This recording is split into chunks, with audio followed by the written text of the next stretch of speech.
छात्रों, आज हम वर्ग समीकरण में परिवर्तित होने वाले समीकरण का अध्ययन करेंगे। साथ ही करणीय व्यंजक के रूप में समीकरण का हल भी अध्ययन करेंगे। छात्रों, कुछ समीकरण ऐसे होते हैं जो दिखने में वर्ग समीकरण नहीं होते, लेकिन उपयुक्त रूपांतरण करने पर वह वर्ग समीकरण में परिवर्तित हो जाता है। फिर हम उसका हल प्राप्त करते हैं। तो इस तरह से मुख्यतः 3 प्रकार के समीकरण होते हैं जिनको हम रूपांतरण करते हैं, परिवर्तित करके वर्ग समीकरण प्राप्त करते हैं। पहला है ax स्क्वायर। पहला प्रकार है ax to the power 4 plus bx square plus c equal 0। ax to the power 4 plus bx square plus c equal 0। ये पहले प्रकार का समीकरण है जो दिखने में वर्ग समीकरण नहीं है, लेकिन हम यदि इसको x जो चर है उसका वर्ग को हम कोई दूसरा चर मान लें तो हमको दूसरे चर के रूप में इसका हल प्राप्त होगा। फिर उस हल को लास्ट में हम x के रूप में परिवर्तित कर सकते हैं। तो इस प्रकार के जो वर्ग समीकरण होगा उसमें हम x स्क्वायर इक्वल कोई दूसरा चर y मान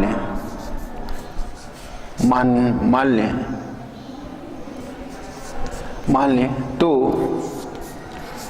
समीकरण किस रूप में बदल जाएगा? ये हो जाएगा x टू दी पावर 4 है तो हम इसको लिखेंगे x square to the power 2 plus b x square plus c equal 0।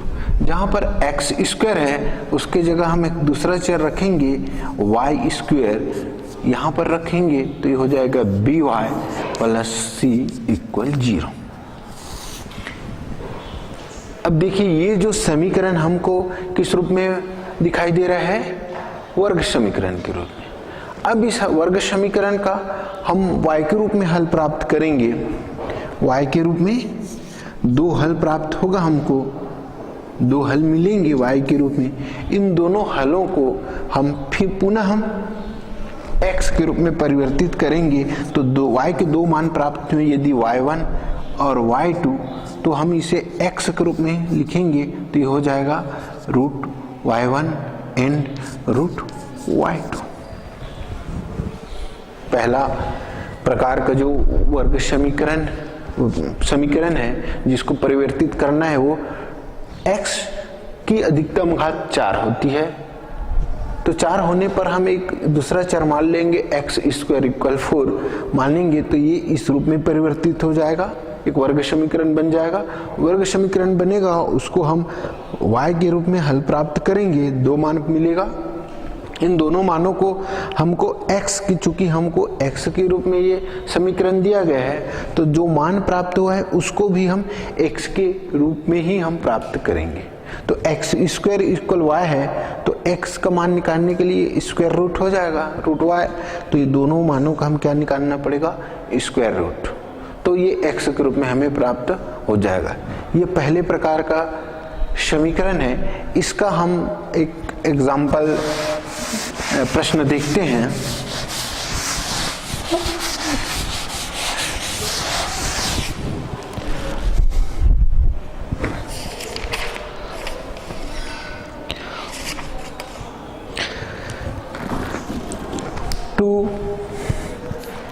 Question exercise 3.5 का पहला है। 3.5 का पहला क्वेश्चन है 2z to the power 4 2z to the power 4 minus 5z square plus 3 equal 0। देखिए, ये अभी जो प्रकार का समीकरण बताए उसी रूप में है।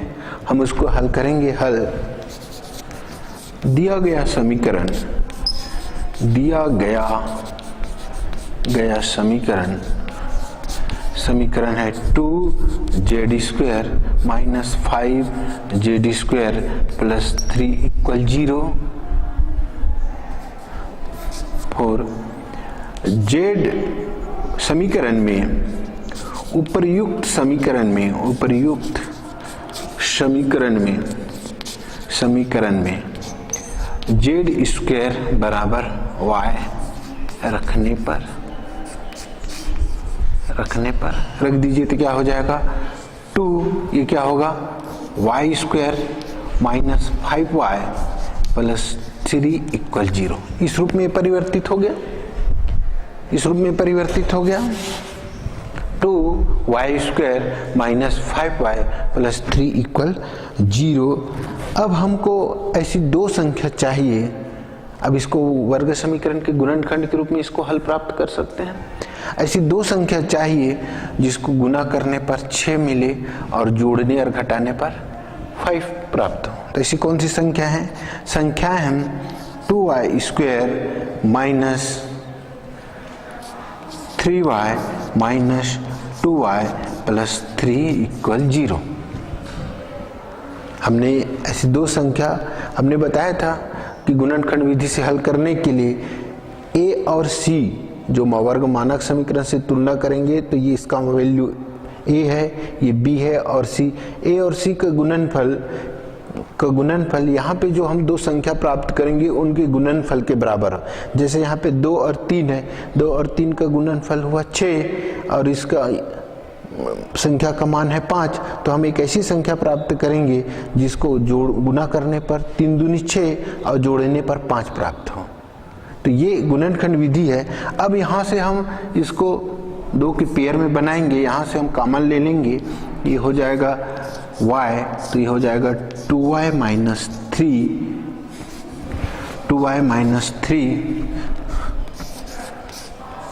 ये जो अपने को प्राप्त हुआ है एक घाती पद, उसको यहाँ लिखेंगे 2y माइनस 3 इक्वल 0। अब यहाँ पे चूंकि ऋण है तो यहाँ पर भी हम ऋण लेंगे और यहाँ पर हो जाएगा ऋण 1, क्योंकि ऋण 1 से जब हम इसको गुना करेंगे तो ऊपर के जो पद हैं minus 2y minus minus plus 3 प्राप्त होगा।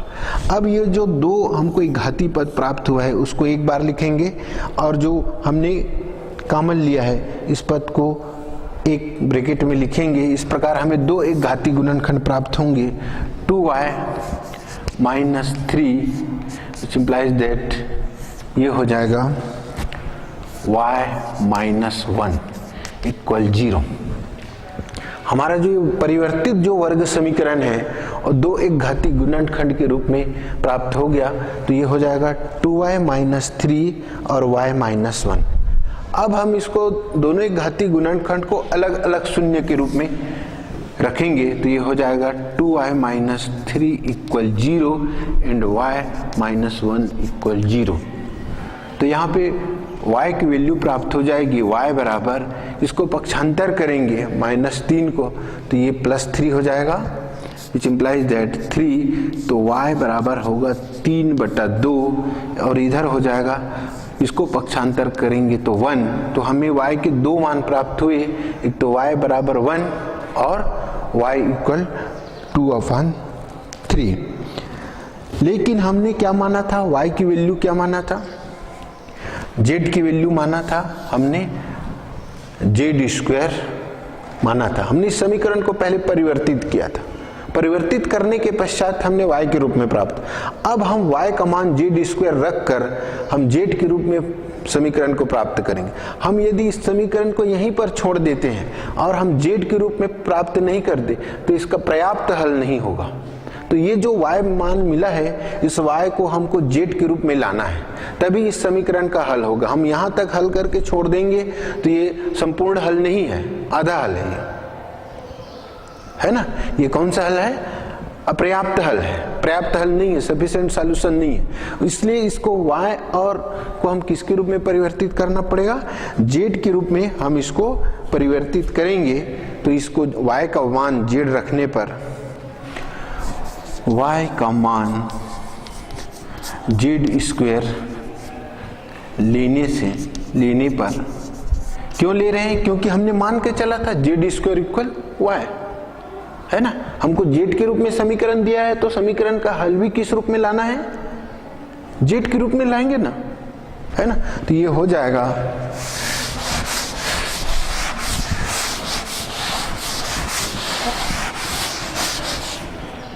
Z square equal 3/2 and Z square equal 1।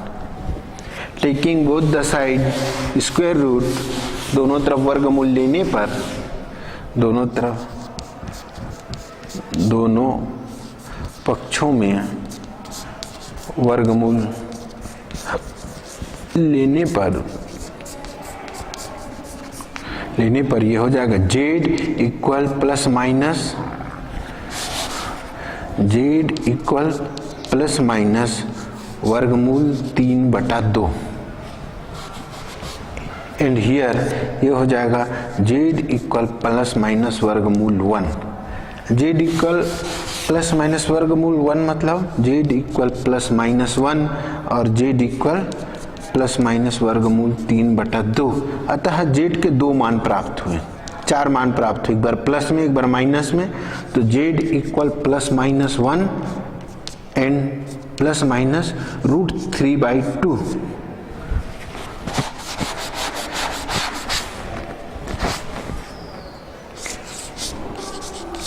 तो यही इसका उत्तर होगा, इस समीकरण का ये उत्तर होंगे।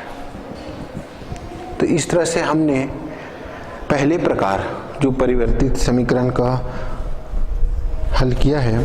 अब दूसरे प्रकार का जो परिवर्तित समीकरण है वो इस रूप में है।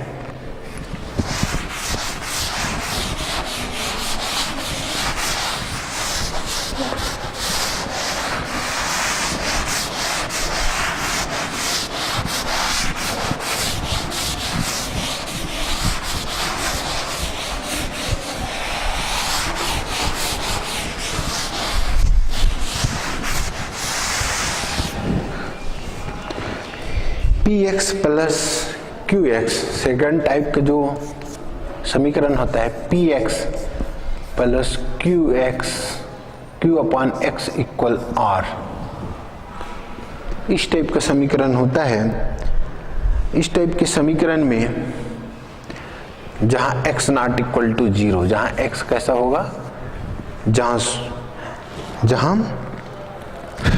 x नॉट इक्वल टू 0, ठीक है।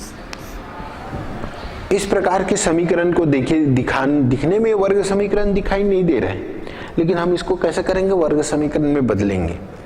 बदलने के लिए दोनों पक्षों में क्या कर दें, x से गुना करें। दोनों पक्षों में x से गुना करने पर, x से गुना करेंगे तो ये हो जाएगा px स्क्वायर, x से गुना करेंगे px स्क्वायर, ये क्या होगा q into x upon x plus और x। तो x कैंसल, rx की तो पक्षांतर करेंगे px square minus rx plus q equal 0। अब ये देखिए, ये समीकरण वर्ग समीकरण के रूप में दिखाई दे रहा है। वर्ग समीकरण के मानक रूप की समान है। एक यहाँ पर अज्ञात राशि x है ना, द्विघात पद है, एक घाती पद है, एक अचर पद है, तो ये वर्ग समीकरण के रूप में हो गया। वर्ग समीकरण के रूप में हुआ तो हम इसको वर्ग समीकरण को हल कर सकते हैं गुणनखंड विधि से, है ना। इसका एक प्रश्न देखते हैं। ये दूसरे प्रकार का जो समीकरण है जिसको परिवर्तित करके वर्ग समीकरण प्राप्त किया, इससे एक प्रश्न हल करते हैं।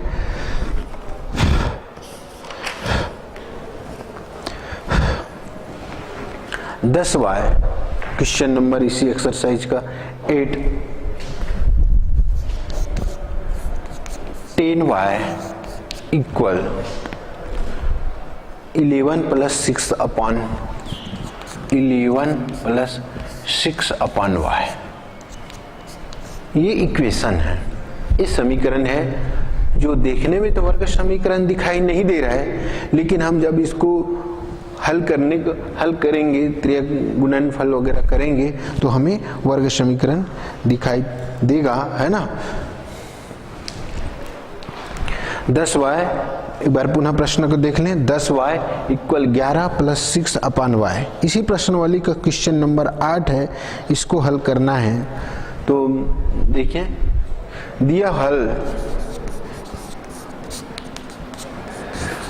दिया गया समीकरण है 10y equal 11 plus 6 upon y। ये समीकरण है।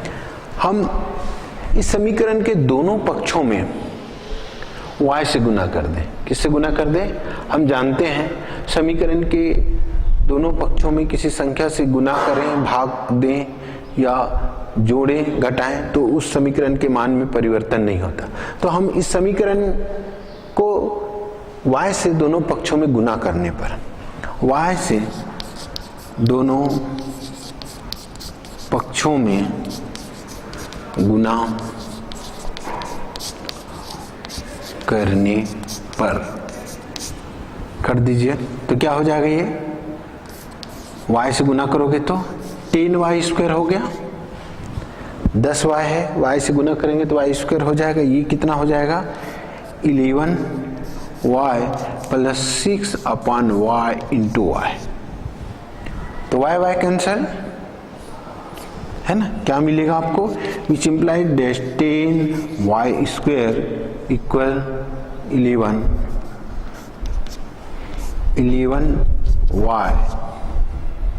प्लस 6, कितना मिल गया? 6। अब हम इस पद को वर्ग समीकरण के मानक रूप के रूप में इसको लाने के लिए इसको पक्षांतर करना पड़ेगा। तो ये हो जाएगा 10y square minus 11y minus क्या होगा? 6 equal 0। 10y square minus 11y equal कितना हो गया? माइनस 6 इक्वल 0, है ना। ये समीकरण इस रूप में बदल गया, 10y square minus 11y minus 6 equal 0। अब हम को दो संख्याएं यहां पर प्राप्त करनी है ना। 10 और 6 का गुना कितना हुआ? 60, है ना। 60 गुणनफल प्राप्त हुआ। अब हमको एक ऐसी संख्या प्राप्त करनी है जो b के रूप में जो 11 दिया है वो हमको मिले। ऐसी कौन कौन सी संख्या है? ऐसी कौन कौन सी संख्या है जिनको गुना करने पर 60 मिले और जोड़ने या घटाने पर हमको 11 प्राप्त हो? ऐसी कोई संख्या है हमारे पास? कौन कौन सी संख्या है जिसको गुना करने पर 60 प्राप्त हो और हम उसको जोड़ें या घटाएं तो हमको कितना प्राप्त हो? 11। कौन कौन सी संख्या है हमारे पास? ऐसी संख्या है, दो संख्या है, 15 और 4। 15 चौक 60 और 15 में 4 हम घटाएंगे तो क्या मिलेगा? 11। तो दो संख्याएं प्राप्त हो गई, है ना। तो इस तरह से ये हमें अभी समीकरण प्राप्त हुआ है। इस समीकरण को अब हम विभक्त करेंगे और एक घातीय गुणनखंड प्राप्त करेंगे।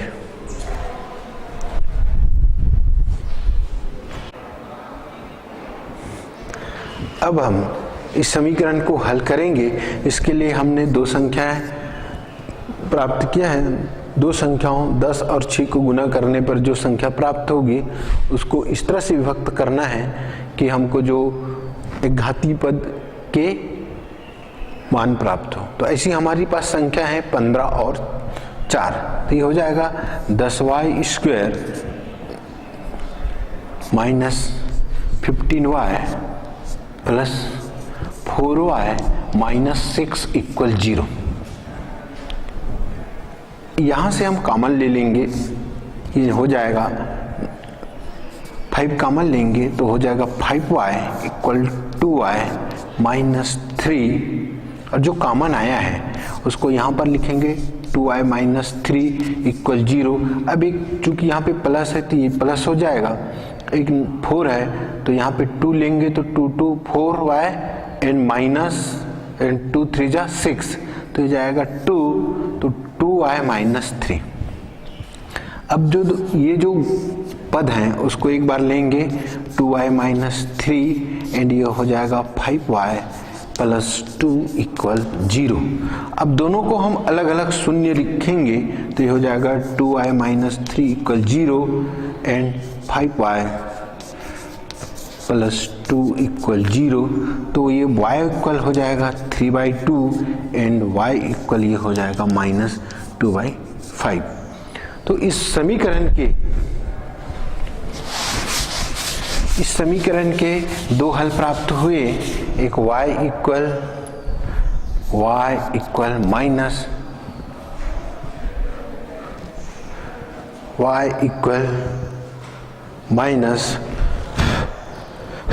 2/5 एंड 3/2, यही इस समीकरण का हल है, उत्तर होगा। इस प्रकार हमने दूसरे प्रकार के समीकरण को देखा जिसको परिवर्तित करके हमने वर्ग समीकरण में परिवर्तित किया, फिर उसको प्राप्त किया। अब हम तीसरे प्रकार का समीकरण का अध्ययन करेंगे।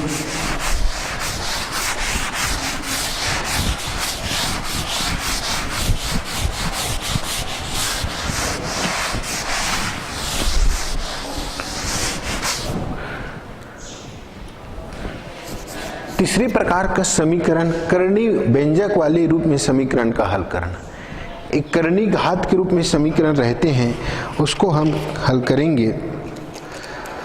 इसका समीकरण का रूप होते हैं ax plus b plus cx plus d equal 0, जहां पर a b c d ये r वास्तविक संख्याओं के समुच्चय के अवयव होते हैं। इसमें हम ये बराबर यहाँ पे रहेगा, इस टाइप के रहते हैं समीकरण। इसको पहले स्क्वायर रूट को हटाना पड़ता। स्क्वायर रूट को हटाने के लिए दोनों पक्षों में वर्ग करेंगे, दोनों पक्षों में वर्ग करने पर ये प्राप्त हो जाएगा ax प्लस b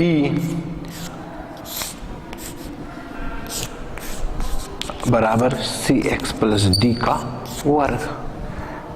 यहाँ वर्ग और वर्ग कट गया तो ये मिल गया ax प्लस b। इसका हम प्रसार करेंगे तो ये हो जाएगा c square x square 2c dx plus d square, इस रूप में प्राप्त होगा।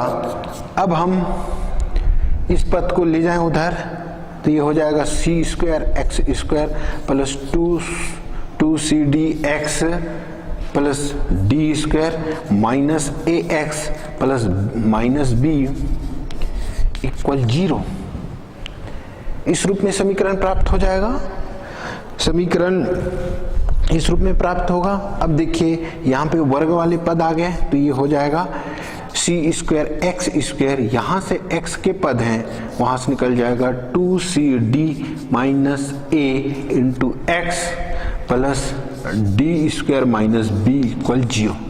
देखिए वर्ग समीकरण है, इस समीकरण का वर्ग रूप है, ये घाती पद हैं, ये अचर पद है। अब इस वर्ग समीकरण का हल करके हम x के मान ज्ञात कर सकते हैं। अब x के जो मान आएंगे पर दो प्रतिबंध लागू होगा। x के जो मान प्राप्त होंगे उस पर दो प्रतिबंध लागू होगा। यदि दोनों प्रतिबंध को संतुष्ट करते हैं तो x के मान दोनों मान सही होंगे। यदि x के कोई मान दोनों प्रतिबंध को संतुष्ट नहीं करते तो जो संतुष्ट नहीं करने वाले x के मान को हम अवॉइड करेंगे, अस्वीकार कर देंगे।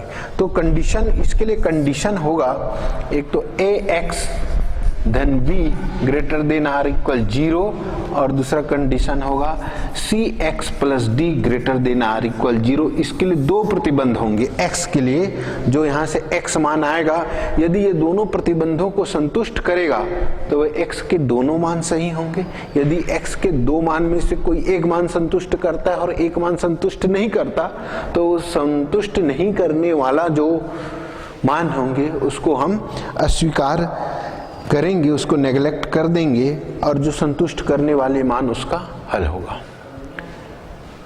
है ना। ये तीसरे प्रकार का परिवर्तित रूप करने वाले वर्ग समीकरण है जो करणीय व्यंजक के रूप में हमको हल करना है। इसके लिए हम समीकरण एक प्रश्न को हल करेंगे और इसको समझेंगे।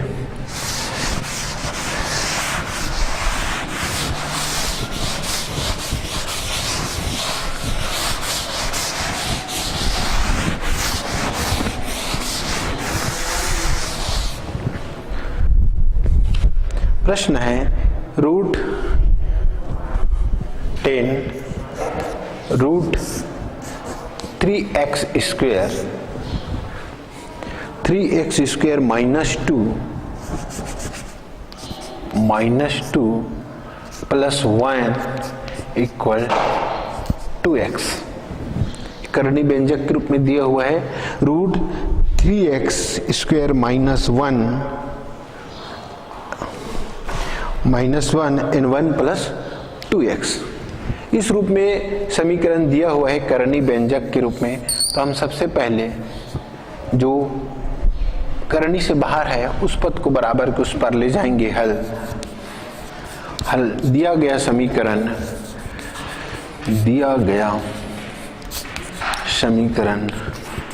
समीकरण है root 3x square minus 2 plus 1 equal 2x, इसको उस पार ले जाएंगे तो समीकरण हो जाएगा वर्गमूल 3x square minus 2 equal 2x minus 1।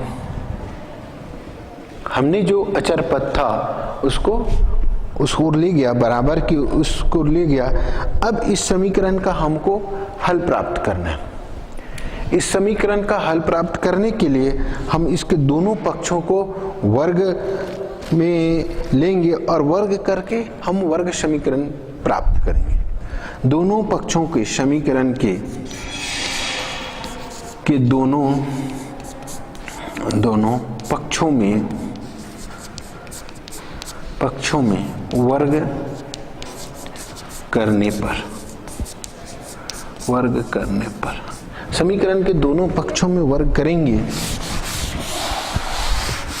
तो ये हो जाएगा 3x स्क्वायर माइनस 2 रूट का whole square equal 2x minus 1 whole square.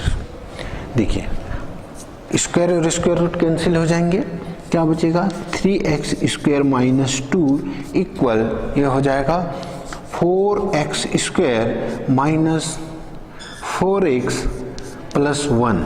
इसको x प्रसार करेंगे तो 4x square minus 4x plus 1 equal 0। ये हो गया इस समीकरण का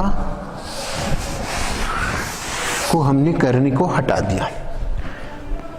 करणीय को हटाने के पश्चात हम जो चर पद हैं उस चर पद को एक तरफ ले आएंगे तो ये हो जाएगा आपका लाने पर इस 4x स्क्वायर ले आइए इधर तो ये हो जाएगा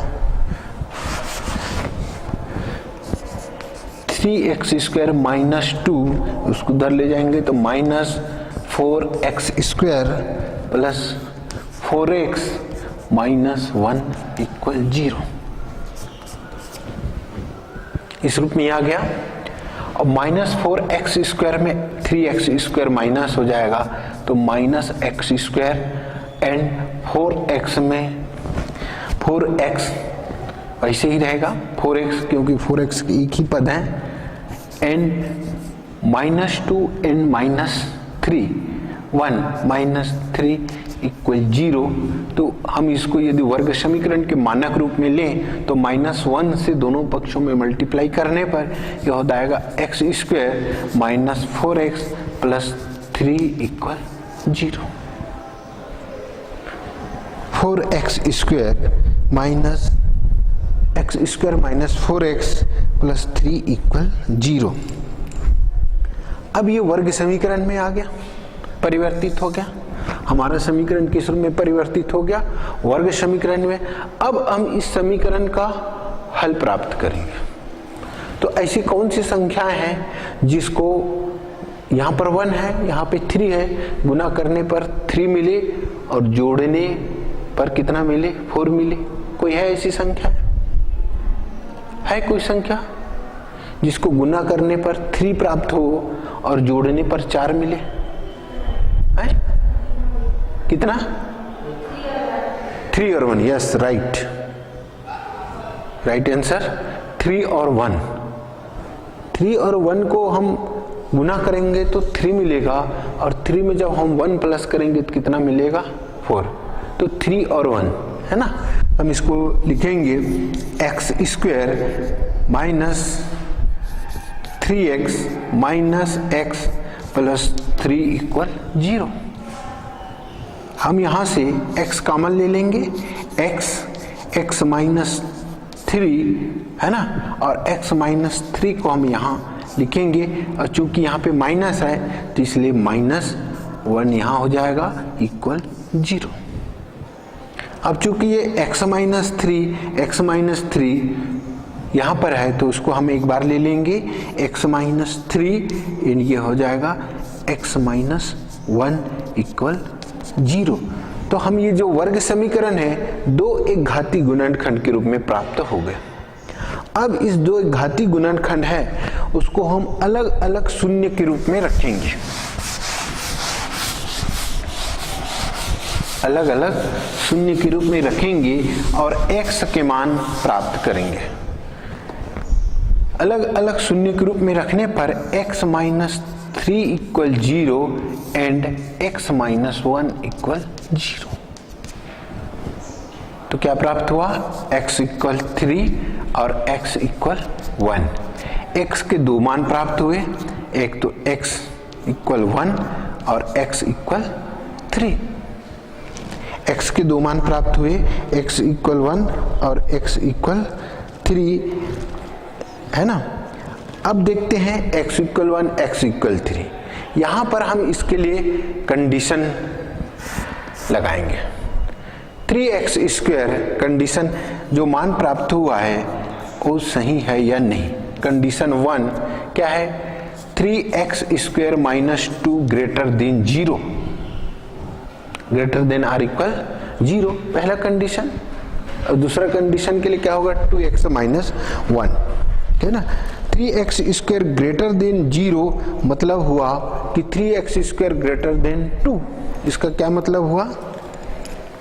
इसका ये मतलब हुआ कि 3x स्क्वायर ग्रेटर देन 2 है ना।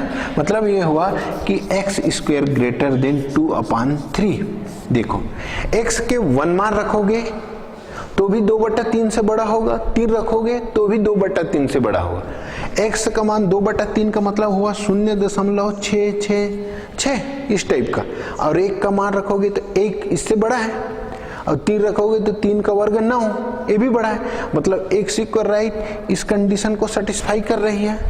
और दूसरा जो कंडीशन बनेगा 2x minus 1 greater than condition 2, condition 2 greater than 0, तो ये हो जाएगा 2x greater than 1 which implies that, इसलिए ये हो जाएगा x ग्रेटर देन 1/2। अब देखो 1 का मान यहां पर रखोगे तो 1/2 से बड़ा है, तो x यहां के लिए भी सत्य है, x का मान 1 और यहां के लिए भी सत्य है। अब हम 3 रख के देखें, 3 का वर्ग होता है 9, 2/3 से बड़ा है। अब यहां रखें 3 1/2 से बड़ा है। मतलब x के जो दोनों मान प्राप्त हुए हैं इस कंडीशन को कैसे करते हैं? संतुष्ट कर रहे हैं। कैसे कर रहे हैं, संतुष्ट कर रहे हैं। x इक्वल 1 और 3 कंडीशन 1 है ना, और कंडीशन 2 को कैसे कर रहे हैं, संतुष्ट कर रहे हैं। अतः ये दोनों मान उत्तर होंगे, अभीष्ट उत्तर होंगे। अतः ये दोनों जो मान हैं x इक्वल 1 और x इक्वल 2 दोनों इस समीकरण के हल होंगे। समझ आ रहा है ना। एक करनी वाले समीकरण में जब आप हल करेंगे तो कंडीशन अप्लाई करना बहुत जरूरी है।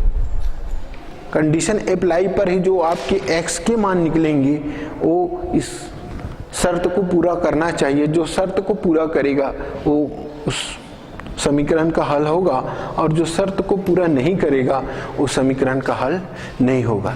इस प्रकार आज हमने वर्ग समीकरण के परिवर्तित होने वाले समीकरण के रूपों को देखा, साथ ही करनी व्यंजक के रूप में समीकरण का हल भी हमने प्राप्त किया। धन्यवाद।